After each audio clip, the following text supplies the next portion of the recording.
Her Journey to Healing, Reaching Women with a Desperate Cry is an 8-week Zoom seminar in which Kamala and Winston help women to start living their best life by rediscovering the image of God in their life. Kamala, a licensed marriage and family therapist, joins her husband of 16 years, an ordained pastor, to marry the clinical and the spiritual.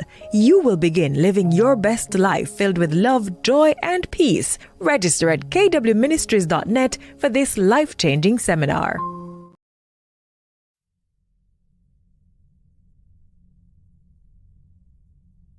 So anxious resistant. So remember there were 4 categories, right? Mm-hmm. So anxious resistant kids were on the opposite end of the spectrum. They didn't have a lot of self-confidence.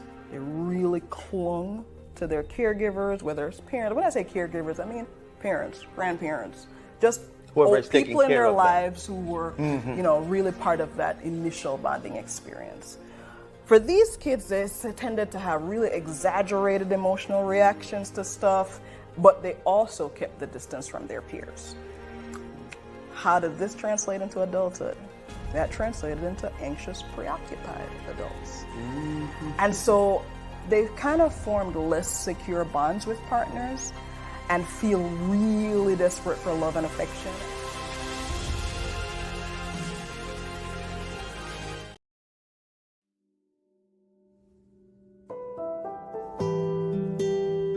God is patient. God is kind. God is long-suffering. God never fails. God always hopes. God always trusts. God always perseveres. God doesn't envy. God doesn't boast. God doesn't seek his own, but is always seeking what's best for you. God rejoices in the truth. That's right. God doesn't define love. God demonstrates love.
Good evening and welcome to another Monday Night Live with KW. Because Kamala, if it's Monday night, You're live with KW and Jay. oh man, I was going to let him come in with it. Let's do it again. Is it Monday night? Because if it's Monday night, you're live with KW and Jay. There you go.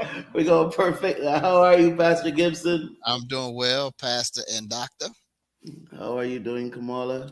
I'm doing okay. It's Celebration Monday. What are we celebrating? Celebration Monday, life, health, strength, presence of mind. Presence of mind. I was watching on television some days ago, and I saw where they were doing a advertisement about early Alzheimer's and saying that people should go get checked to see if they notice something is happening. And so your gratefulness for presence of mind to me is a really, really, really big deal. Yeah. I'm grateful for that too. What are you thankful for? Well, I'm grateful for nature. I'm grateful. You know, the Bible says that the heavens declare his handiworks. And so I'm grateful to be able to breathe in fresh air. I'm grateful for where we live. We live in the city of Shreveport, but it's not so much city. Just like Bossier, it's not so much city that it's not like, you know, and Pastor Brown was here the other day. He was like, this is country. This is not, you know. So I'm grateful for nature. Pastor, what are you grateful for? What are you celebrating tonight? Family. Yeah. Celebrating family. My wife and the kids. We talked to our oldest grandson today, who's 25, that lives in Florida. So it was just great to be just family. I was talking to my daughter earlier, and I was venting about some things, and then I started crying. I said, "Babe, you shouldn't have to be my therapist." She said, "But Dad, you taught me to be this way." So, I'm thankful for family. That's good. That's good. Yeah. I'm thankful. Go ahead. No, I was just going to remind those of you who are watching that we want to hear from you too about what you're celebrating, because we're trying to revamp this whole Monday thing. Where, you know, it's just collectively we're like Monday blues. Oh my gosh, it's Monday. We don't want to do that anymore. We want to celebrate. And we're not advocating lying to yourself. We're not advocating if you're having a bad day to say, "Oh, I'm not having a bad day." We're saying within the bad day, find something to celebrate. Always something to celebrate. If I can think there's something to celebrate. Yeah. So what do we do here on Monday nights, Kamala?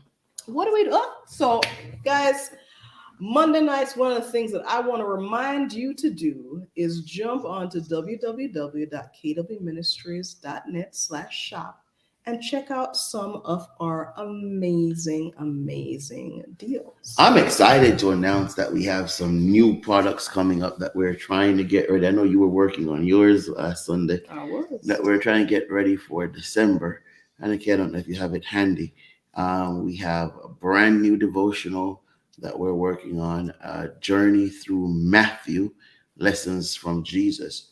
We're working on Journey to Healing, a therapeutic approach, and then a pastoral approach. So we have that we're working on coming up, and you can actually pre-order. Yeah. I was thinking we didn't ask her to have it ready. So we're excited. We're really, really, really excited about that, and we're looking forward to that. Tonight we don't have a guest because, as we have proven time and again, and I won't stop chasing after the office, I'm a false prophet. I'm just going to admit it now. I'm going to own it. I'm a false prophet.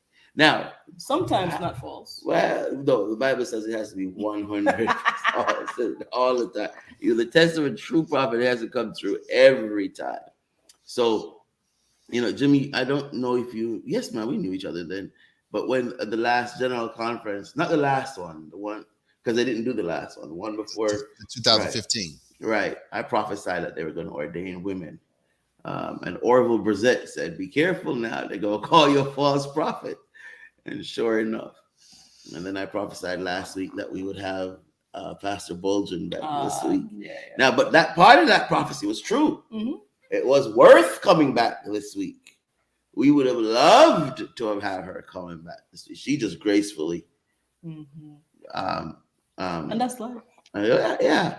So, but I am really, really grateful that the three of us are here tonight and that we are going to talk about the subject that we're going to talk about, because we're going to have a discussion about mental health and how to achieve optimum mental health. Where I don't want us, Pastor Gibson and Doc, I don't want us to necessarily talk about the negatives of mental health. Like, so we didn't talk about, and I was talking about it this morning.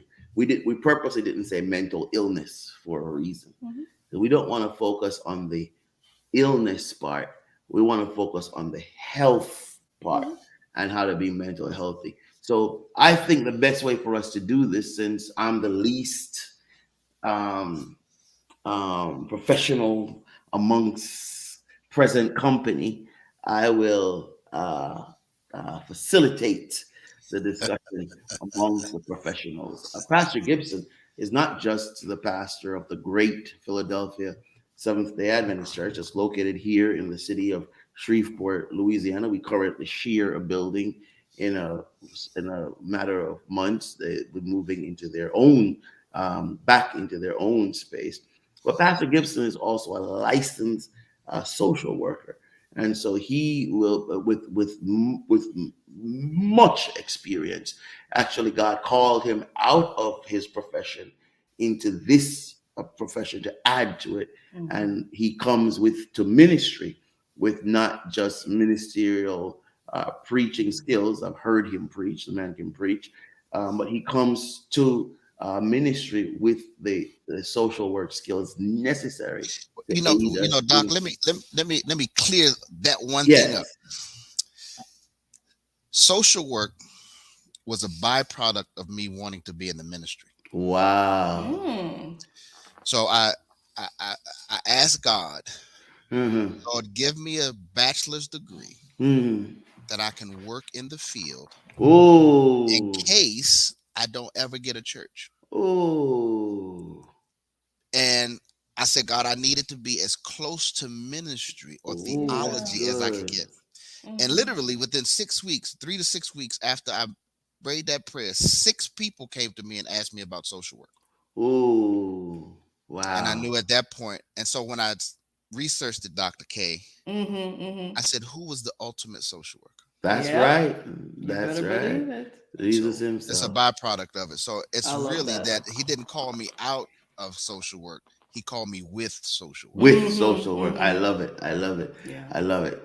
And we have Kamala Glenn Taylor, who is the clinical service director for the Brentwood Behavioral Hospital here in the city of Shreveport. Kamala was originally a scientist. I guess it's science in some respects. She was a forensic scientist. And God called. I'll never forget the day Kamala came over and she said, I know what God wants me to do. And I said, what's that? And she said, marriage and family therapy. Now, of course, I heard marriage and family therapy. So I was super excited because, whereas I would have my personal psychic. But at that time, I didn't quite understand what marriage and family therapy was. I just thought it was a marriage therapist for marriage and family, when in actuality, it's another field like social work, like psychology, like counseling. It's its own field in that branch. And so I remember one morning, Kamala and I had a big argument. Why do they call it marriage and family therapy? That's stupid. That's misleading.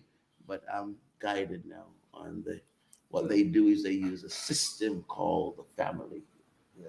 It's a systemic therapy approach where they look at the entire family. All right. And I'm Winston Taylor. I'm a pastor. Let's talk. Don't you even begin to minimize. Don't you begin to minimize. I would not dare. I wouldn't dare. But we're all Healy. I wouldn't dare. Let's talk. So what does a mentally healthy person look like? Could we start there? What does define for us what a person who is mentally healthy, what does that person look like? Oh, by the way, if you're watching, please send in your questions. There are those of you who are on Northwest Louisiana Adventist Ministry. Welcome, welcome, welcome, guys, which means you'll either be from Cedar Grove or from Pastor Gibson's New Church Memorial or Coshada. We welcome you. And then those of you who are here on KW Ministries or on our Facebook pages, we welcome you. Please submit your questions. We'll have a gift for you at the end, but we need for you to dialogue with us tonight. All right. What does a mentally healthy person look like? Either of you can grab it. I'm gonna let Pastor Jimmy grab it first. A mentally healthy person. If I put it in my own words, what I believe that a mentally healthy person looks like is one that is able to process the ebbs and flows, the ups and downs, the good, the bad, the ugly of life in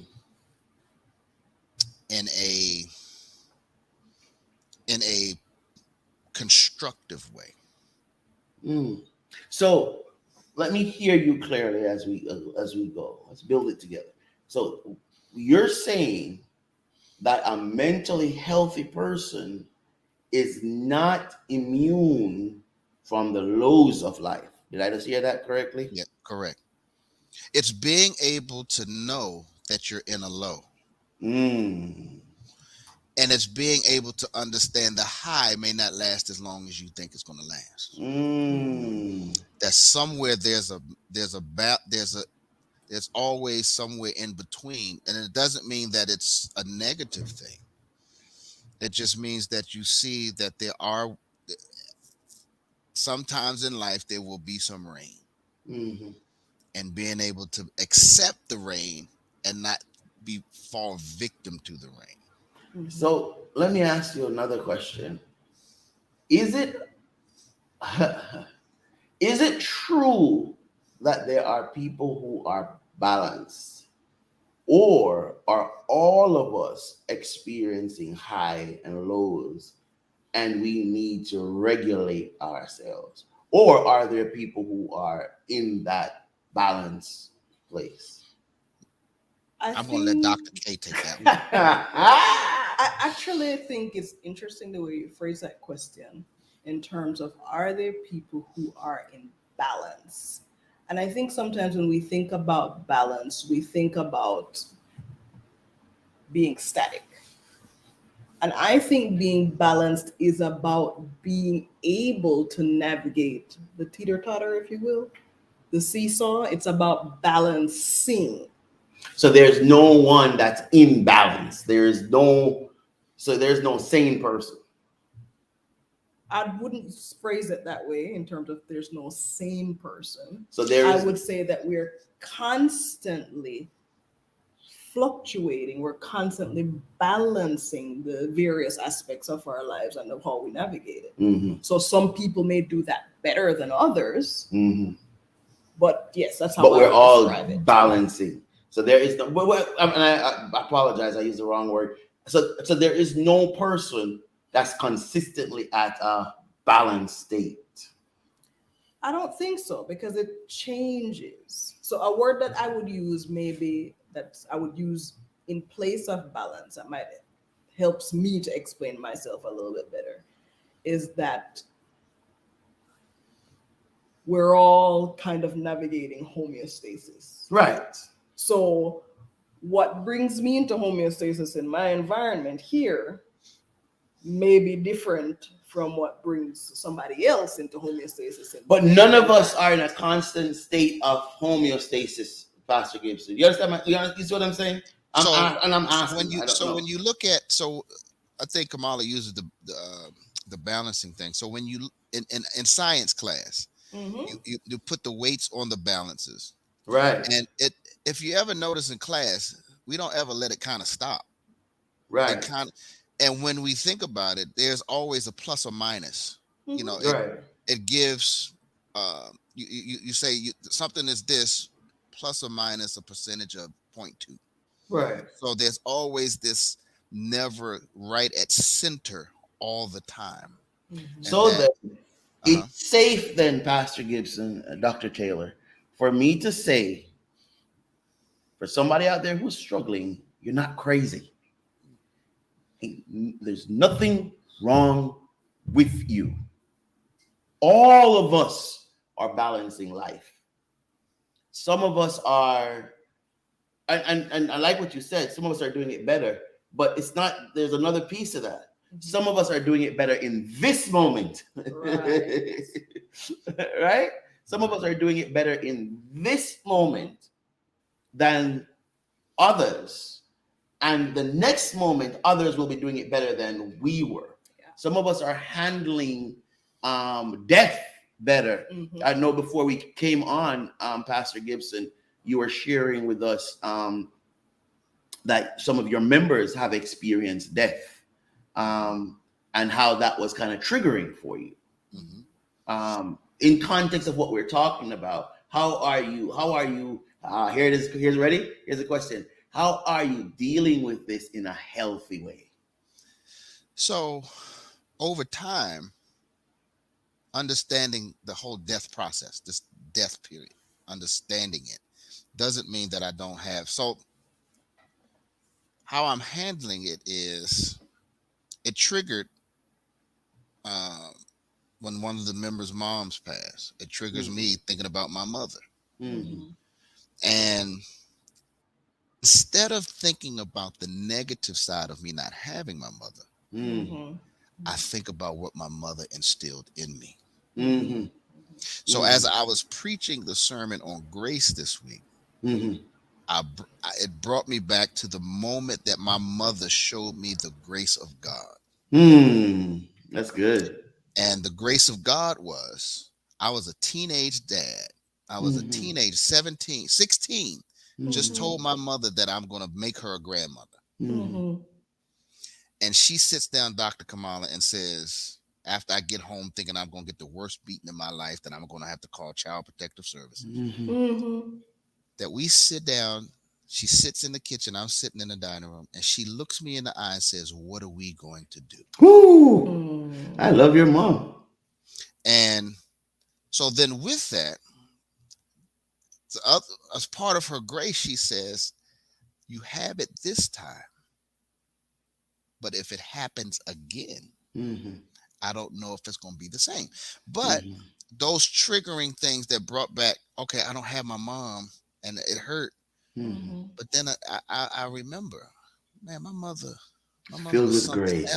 else. She was something else. And so how it allows me to manage it is that I can weep and not feel overwhelmed by someone else's grief, that I can share in their grief with them empathetically, but yet not enable anything that may be destructive. And so it's taken me time. My mother's now been gone for 17 years, 16 years, somewhere around there. But it's taken time. And now I can talk about it in spaces like this without crying. Now, maybe when I get off I may cry when I get off, but I now understand that, it's okay to hurt. It's okay. It's to give your space the grace to say it's okay for me to hurt. Yeah. Kamala, what I heard him talk about just now that I'd like for you to help us with is a coping mechanism. So he got triggered. A member shared with Pastor that I lost my mom, which triggered him. Are you with me? And immediately he had many choices. He could go into depression. He could lock down and not be able to deal with that member. But what he opted to do was to remember the graces of his mom, to remember the positive things about his mom. That's a good coping skill. How is being healthy? How is being mentally healthy? How does coping skills help us to be mentally healthy? And what are coping skills? So I think first that we have to give ourselves grace no matter what the circumstance we're in. Mm-hmm. And so coping is not just about... What do you mean? Because Pastor just said that. Yeah. Grace. What do you mean by giving ourselves grace? Without losing your last. Accepting that change happens, loss happens, difficulties arise, challenges arise. We have histories, we have futures, we have current experience. Don't hold myself to some high emotional expectation where if I don't reach it, I feel like I'm a failure. So don't judge myself for like where I currently am, because what I'm currently experiencing. Because one of the things that Pastor Jimmy spoke about just now, in being able to reflect on Mom and what she brought into his life, he's showing this gracefulness to his own process that allows him to be able to look at those aspects of his experience with Mom. Mm-hmm. And that's different 17 years in than where it would have been 17 months in. Mm-hmm. And you're saying, and what I hear him saying is that grace is not beating up on himself. Right. If when he gets off of here, it's not where the three of us are conversing, where he's not doing a service, where if he's not, oh man, why am I falling apart, is giving himself that room. So am I hearing you say it before you'd even define coping skills, that giving ourselves grace, not judging ourselves, not being so harsh on ourselves, not being so mean to ourselves, is one of the first coping skills? I would say absolutely, because before you even get into I'm going to celebrate the good times I had with somebody, or I'm going to meditate or deep breathe or any of those things, there has to be an acceptance of self in order to move into any of those spaces. So there's lots of coping strategies out there, and it differs from situation. It differs by person.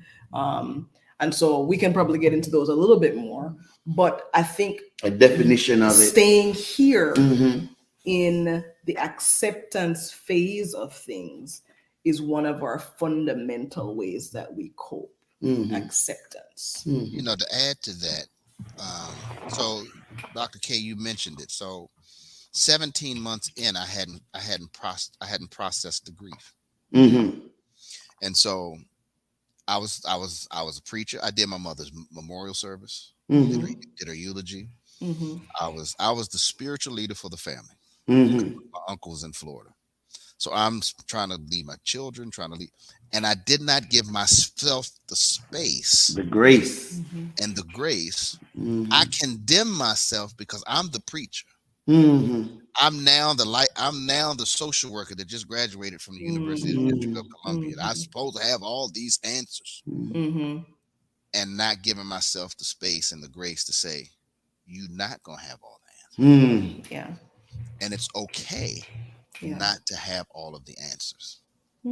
So hashtag auntie, it's okay not to have all the answers. Here is the facts. You want to know what crazy is?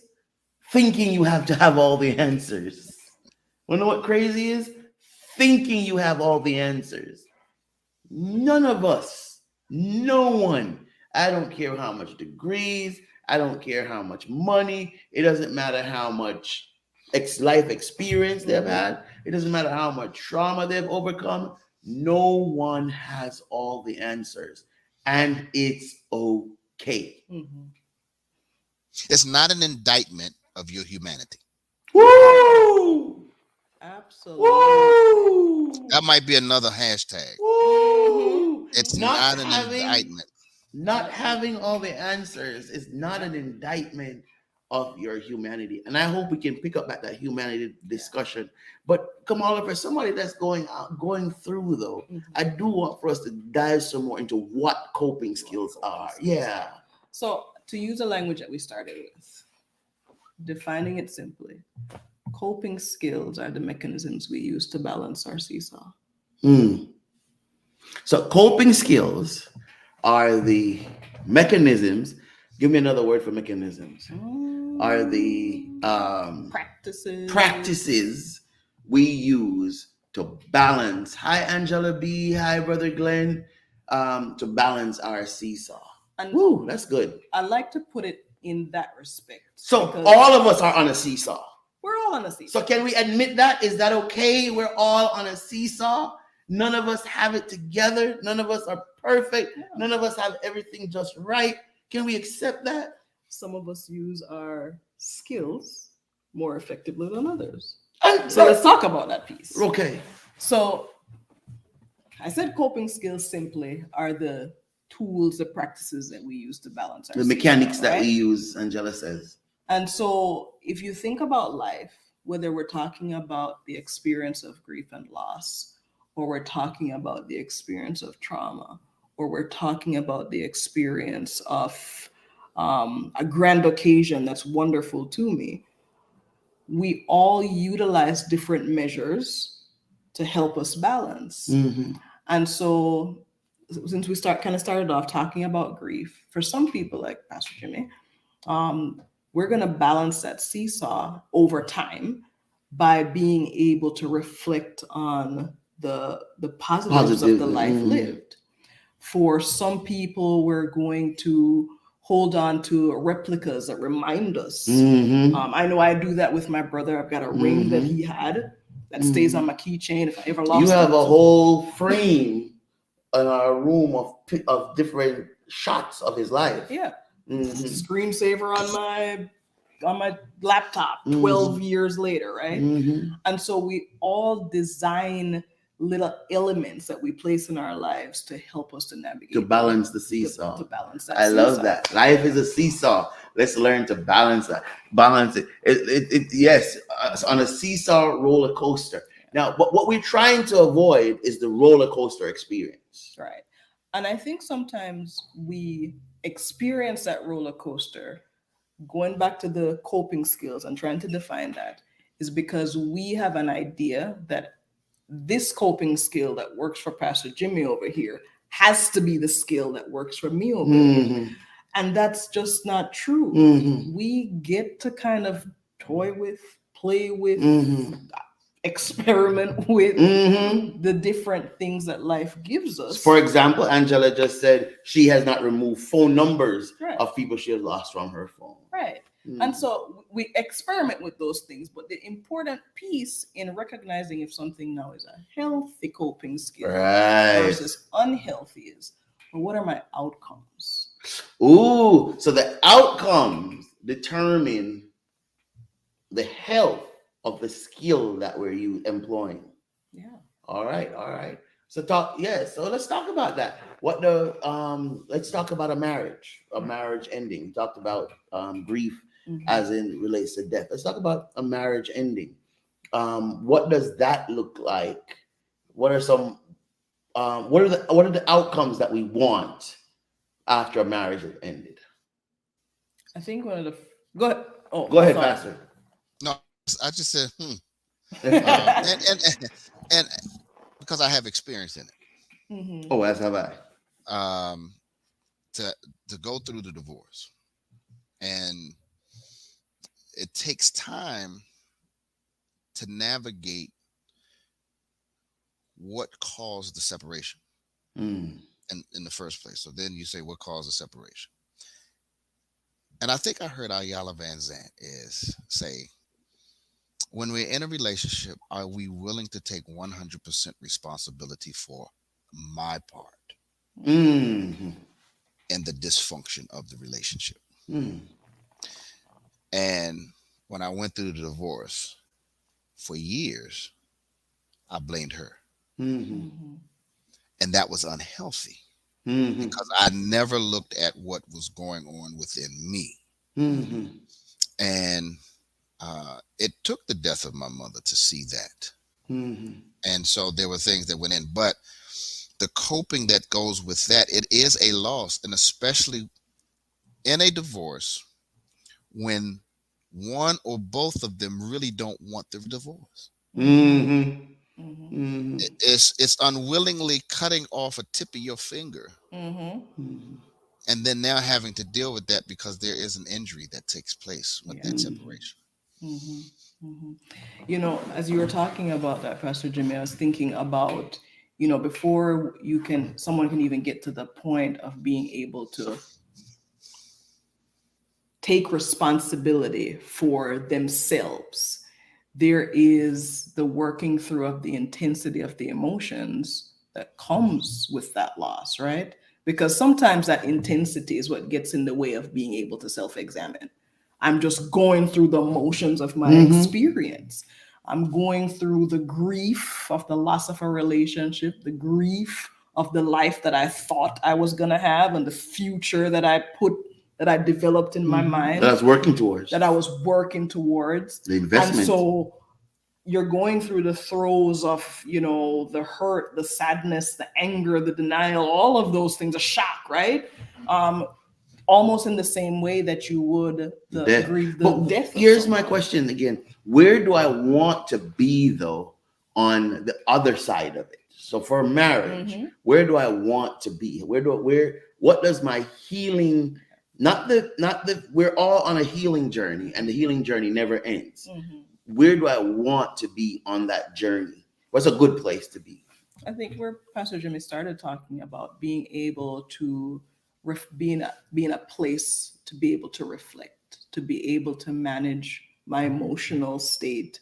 I want to say in a healthy way, but that doesn't really give you much of a definition. But to be able to experience my emotions and not act rashly on them. Irrationally. Right. Okay. And to be able to.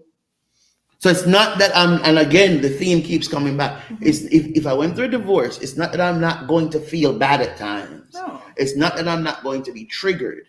It's not that there's not going to be a scent that's going to trigger me. It's not that there's not going to be a memory that's going to trigger me. It's that I am able, I think Pastor started using the word process. Is I'm going to be able to process this in a you didn't want to use the word healthy, in a way that is not, I'm not being destructive. Yeah. I have another one. How about this? As a child, where a parent was disparaging, where, we look up to our parents, we look up to our parents, our authority figure. And a parent would say to a child, "You'll never be anything," or a parent will say to a child, "You're bad," or a parent will say to a child, I know of a situation where a parent said to a child, the child was not dressed. The person's an adult now. The person was not dressed. They're teenagers, and they just were, and the dad called her a whore. And as an adult, in retelling childhood stories, that's the first injury that comes. What are the coping skills to deal with that kind of situation where there's a scar on my heart? The cut isn't there, the injury isn't there, but the scar, the hard tissue is definitely there. Y'all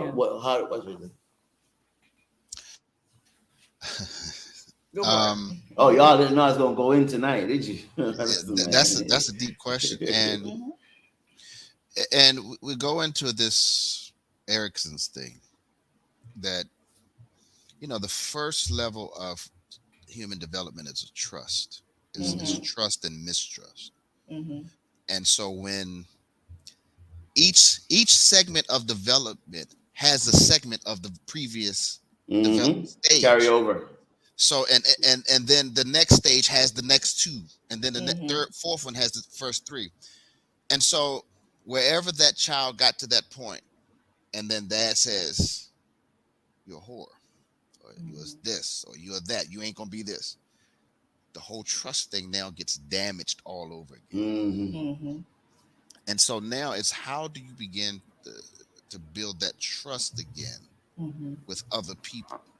So first, let me hold on, Uncle Jimmy. So first, then I need to acknowledge that trust has been broken. That trust has been broken.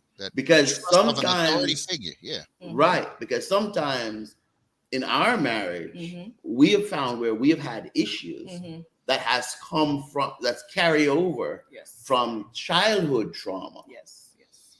But if we don't understand where it's Where coming it's coming from, from. we can't heal that inner child. Yes. So Pastor Jimmy just said, acknowledge that trust was broken. All right, go ahead. So And go ahead. no, Dr. go Taylor. ahead. No, I'm good. You go ahead.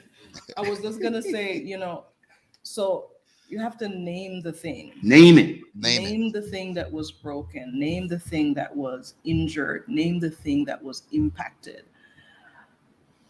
Accept that while this thing hurt, while this thing injured, while this thing wounded, it has happened. And accept and no, let's not, we're not rushing this. We're not rushing it. We're not this. rushing it. We're not rushing it. Accept simply means I accept that this happened. And let's even break that down a little bit more, because a lot of times I think we struggle with this idea of acceptance because we associate acceptance with it was okay. Right. Good. And that's not what we're talking about. Accepting in the sense that we're talking about as we're relating this to coping is not about saying this terrible thing that I have named was okay. It is simply saying this terrible thing that I have named did happen. Happened. It's accepting the knowledge of. And then this other piece I would bring in, I see you coming, Pastor Jimmy. The other piece I would bring in, now that I have recognized and accepted in that sense, how can I start? Not how, maybe I should not say how. I start the process of forgiveness of self and others. Forgiveness of what was done. It may not be that I will get that recognition from maybe the entity or the person or the situation that created. They might have died. They might have died. I might not get it from that source. But the idea of forgiving in order to release myself from the intensity of what that event, situation, person created for me, to release myself from that, and also to release myself from the idea, and this is not for everybody, depending on situation, but releasing myself from the idea that I should have known better and I should have been able to prevent this, and all that gets tied up in that. So that self-forgiveness piece, I think, is part of it as well. So I want to come back to the forgiveness. When we go ahead, Pastor. Well, I think Dr. Taylor, you just hit it. I have this scar on my elbow right here. I have a scar. And it happened in 4th grade outside of Petworth Elementary School at 810 Shepherd Street, at 8th and Shepherd Street, Northwest Washington, D.C. During recess. I remember it like it was yesterday. Forgiveness is this scar that is there. Acceptance is I fail. I hurt myself. Forgiveness then says I can remember how I fail so I don't fall again in that same manner, but I don't feel nearly the intensity that this. That's good. I remember I cried like a baby. I remember I busted it open again. It's when, and I learned this in my social work class, in one of my group classes, don't try to heal somebody if you don't have what it takes to heal somebody. Don't undress them if you can't dress them back up. And sometimes we try to act like we're going to give forgiveness and we're just picking at the scab. And it just keeps it injured. But when we allow for time to heal, and again, accepting the fact that I am hurt, and there's some things I need to stay away from so that this doesn't continue to hurt, that the intensity and the level of it, and forgiveness never is about, God is the only one that can forget.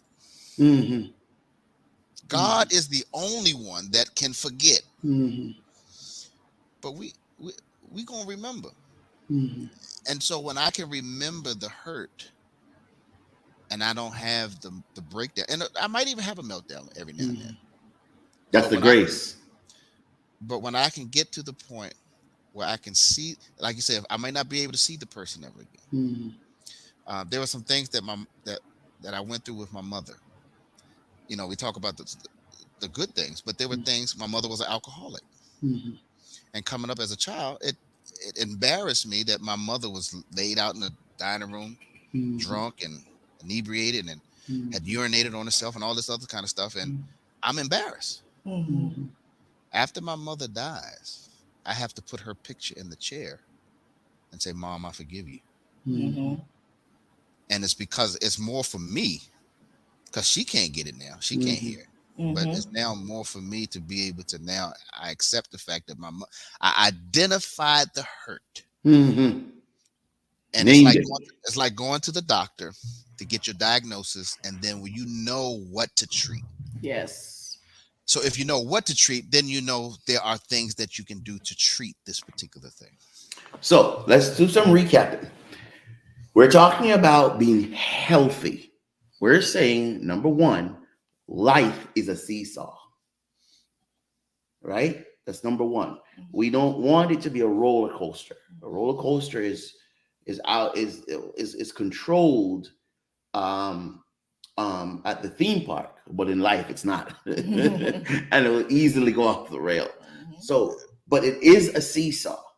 And we're saying is what we use coping skills, mechanism, tools to keep that seesaw at the best balance at that particular time with that particular issue that we can.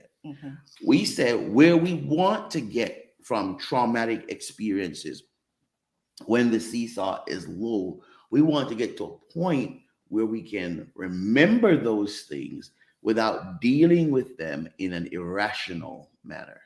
We don't want to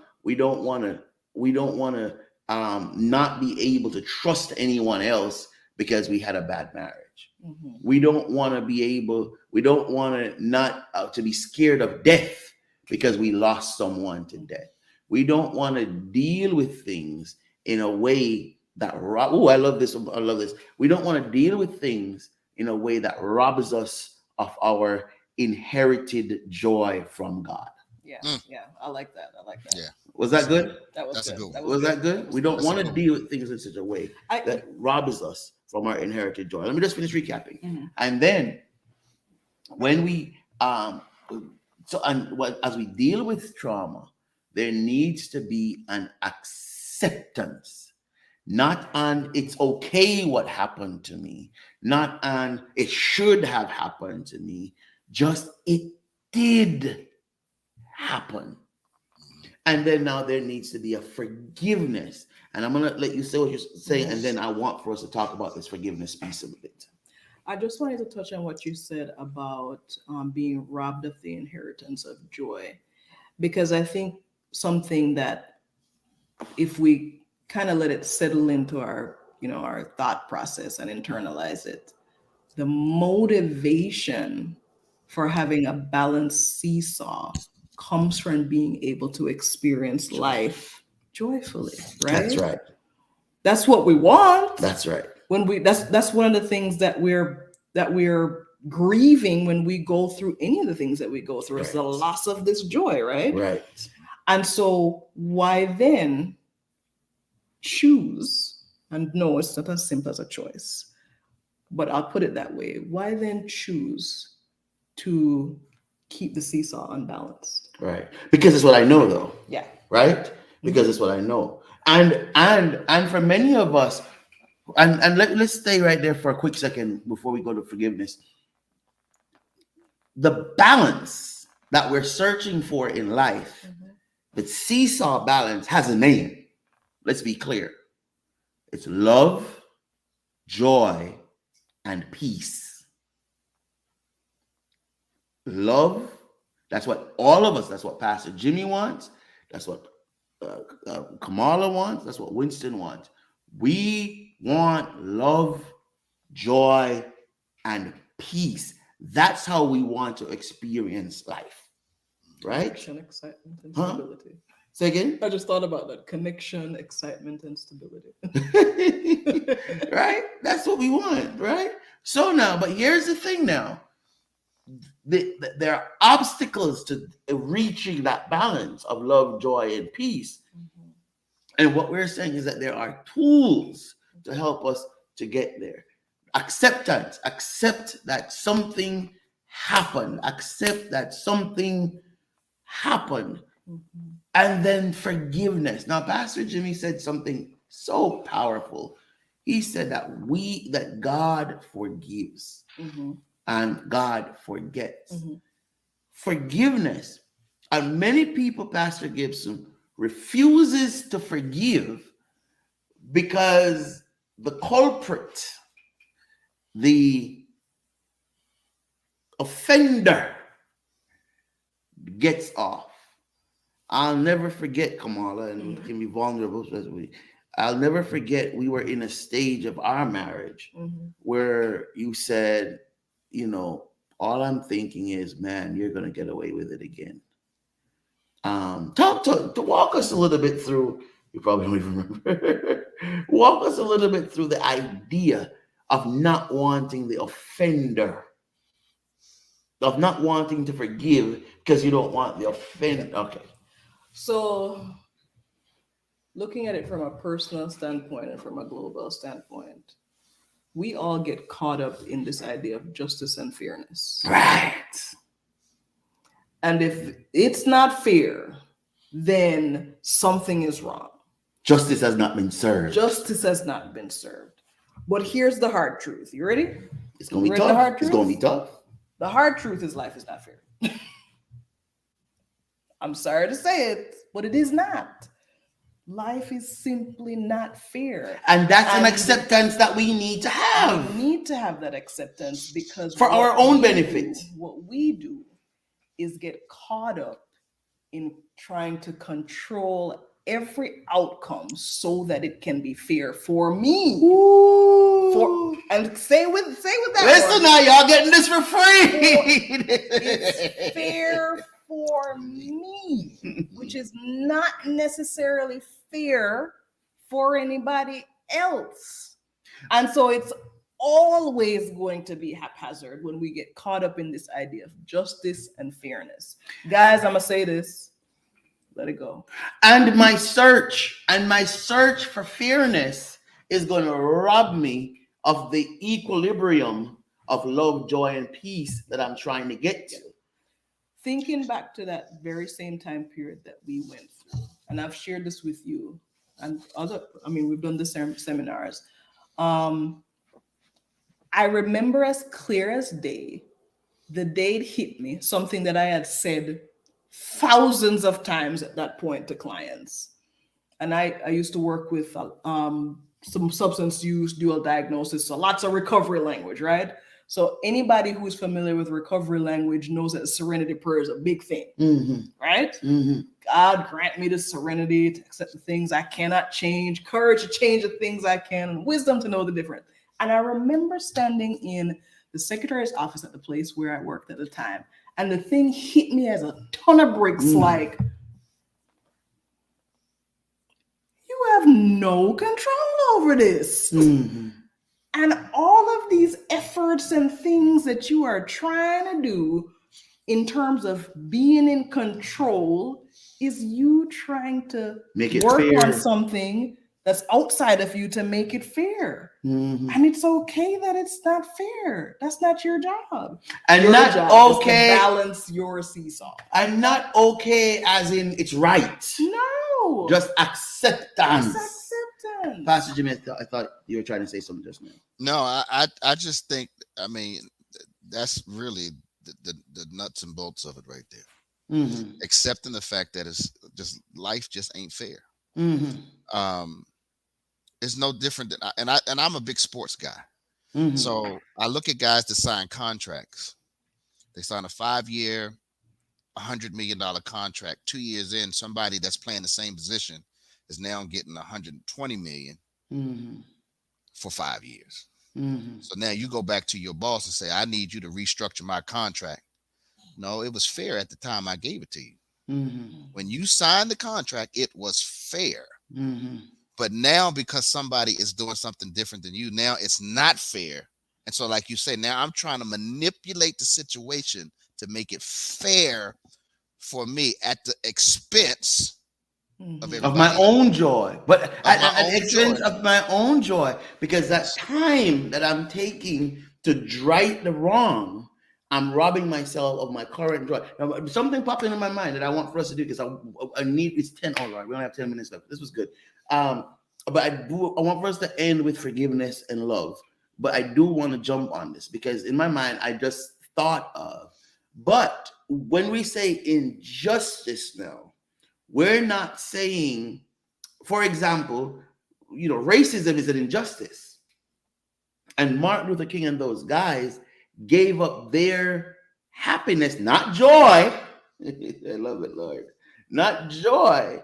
Gave up their comforts, gave up the pursuit of their amenities to fight for us to have a more just union. So my question, Pastor Gibson, as the resident natural born American, where is the line between wanting justice, fighting for justice? If somebody kills one of my children, I want to find the perpetrator. Where is the line between that and robbing myself of the joy of pursuing love, joy, and peace? Ooh. When it's the only obsessing Consumes thought, you, and it's the only thing you think about, that becomes totally unhealthy. That's the line that all of us want justice. And so so we want to control how that justice looks, but we don't know. So for instance, we say, I want somebody to have the electric chair because they shot my son cold-blooded. But justice could be have him in general population. No, I agree with you. Have him to be tortured and tormented because my son, as you were pulling that trigger, was tortured and tormented. So am I seeking justice? I want him to get the electric chair tomorrow. No. Not realizing there's a worse punishment. There's an even worse punishment for him to have to live for the next 60 years looking over his shoulder in general population. That's just one aspect of it. And so it's when you become so consumed and that you want to start manipulating at the expense of your own joy. Happiness has nothing to do with it. Right. Your own joy, your own peace of mind, the peace, and that's really the joy. The joy is having the peace that whatever's going to come is going to come to them, and I have to be okay with that decision on how it's going to look. But I can't navigate and manipulate how it's going to be met out. And I have to be okay with that. My thought process adding to that is that it's a different emotional investment. If you use the example that you used of, it was fighting against injustice for Martin Luther King. What was the outcome? Right. The collective greater good of people. It wasn't about one person. Not what I want. I sacrificed this, which is not sacrificing my joy, my love, my peace. No, I'm sacrificing for a greater outcome. Right. As opposed because my joy is in their freedom. My joy is in their freedom. Exactly. Whereas on the other side of it, that investment in revenge is about seeking resolution. I don't know if that's the word. But that can come from revenge. Because the thing, when I have that emotional investment, I'm not invested in the outcome of that individual or that person. What I'm invested in is not having to have the loss that I have. Which that's powerful, which you can never undo. Yeah. That loss is gone. And so the very thing that you're fighting for is, and hear this. Let's use our energy. Let's use the fight to pursue our own love, joy, and peace.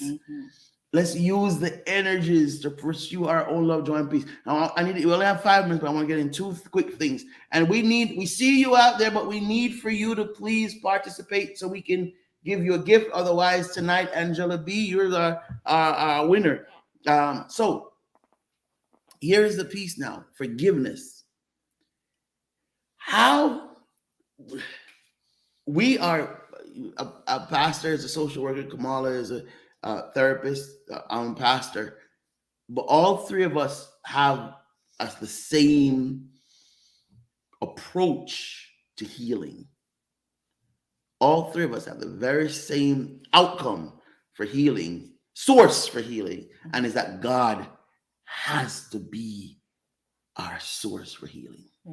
And so Kamala said earlier, forgive yourself.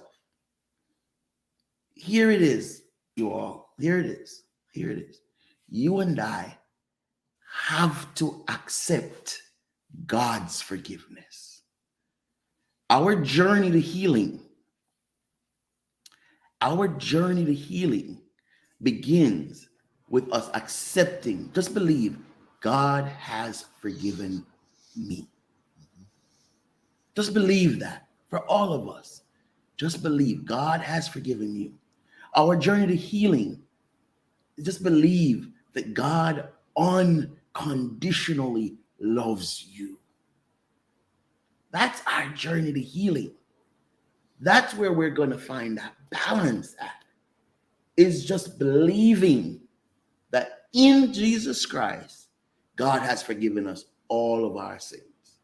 And I believe that when we walk in that forgiveness, when we live in forgiveness, when we breathe in forgiveness, so it's not a God, please forgive me, and we move on with life. It's we live in that forgiveness, then our ability for people to share in our forgiveness becomes easier. You know, Pastor, I heard you mention something in one of your sermons recently, that we are worth the investment that God made. Hallelujah. Because you don't invest in something that you don't think is worth We it. don't get it, Jimmy. And when I heard that, it hit me, Dr. Kamala, like a ton of bricks. That I'm worth it. And what? And so in the ministry of healing, it is written, said, grace is giving something to undeserving humans. Do we deserve it? No. But we're worth it. None of us are deserving of any, but we're worth it. The investment that God put into us. He says to Winston, to Kamala, to Jimmy, to Angela B, to Brother Glenn, to whoever else is watching, you are eternally worth it. Not just right now. You are worth it in perpetuity. And based on the fact that I made you in my image. In my image. How, we're done, Pastor. We're done. We only have a minute left. But how do we get our members to get that, man? How do we get our members, what's up, what Elder Clooney and I at Cedar Grove are working on, man, is how do we change the mindset of our members from this, I'm no good, I'm horrible, I'm nothing, to, no, you're worth it. True, your behavior does not deserve it, but you are created in the image of God, and that makes you valuable. In the same breath that we say that we don't deserve it, we say that God doesn't look at the sin; He doesn't. Exactly. That is schizophrenic. It's crazy. We say that God He doesn't condemn the sinner, but He condemns the sin. But then you, at the same time, say, "I'm not worth it." Yeah. But we're worth it. Yeah. And I have to know that I'm worth it. And like you say, I think believe and know that if God said, You never saw any of the people that Jesus forgave ever say, "Are you sure?" Hallelujah. I haven't seen one. I haven't seen it in any translations. I haven't seen it believed that. in any churches. I haven't seen it across any faith traditions. Not one time has he said, "Go sin no more. You've been forgiven." Has any of them come back and said, "Are you sure?" Are you sure? Was I forgiven? And so to try to maybe answer the question that you asked just now, Yeah. how do we get people to believe this? Just like you mentioned, nowhere could you see in any Bible anywhere where somebody was forgiven and they questioned it, right? Mm-hmm. And the people around were drawn to those people like moths to a flame. Mm. And so if we want people Model. to believe it, we've Model. got to believe it for Model ourselves. it. And that's our commitment here at KW Ministries, that we want to model living in Jesus's forgiveness. We want to model living in love. And okay, I think Sister Angela B is going to be our winner tonight. I believe that's correct. And I know my father-in-law is there, Brother Glenn. He has won so many times, Angela. This is my first time seeing you. You know Angela, Pastor? I'm not sure. Well, so we are grateful that you could join us tonight, Angela. And here is how you're going to win your prize. You are going to head over to www.kwministries.net/claim your prize. It is right there on your screen. If you head on over there. If it's the Angela B that I know, I believe it's the Angela Brown from our church, I believe. Oh, okay. I know Sister Brown. Cool. So it's claim your prize, www.kwministries.net/claim your prize, and you put in that, and then you put in your information, and NK will guide you from there. Pastor Gibson, Dr. Taylor, I think we had a wonderful discussion tonight. I think so. I knew it was going to be good. I hope it was healing for someone.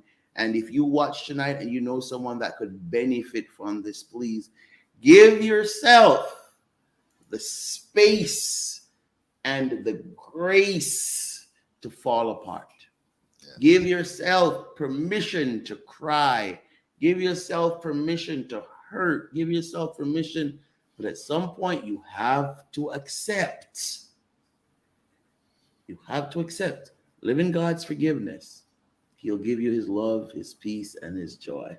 Yes. Hey, if it's Monday night, you're live with KW and J. There it is. It's coming. Have a wonderful night, everybody. Thanks, Anna K. Peace.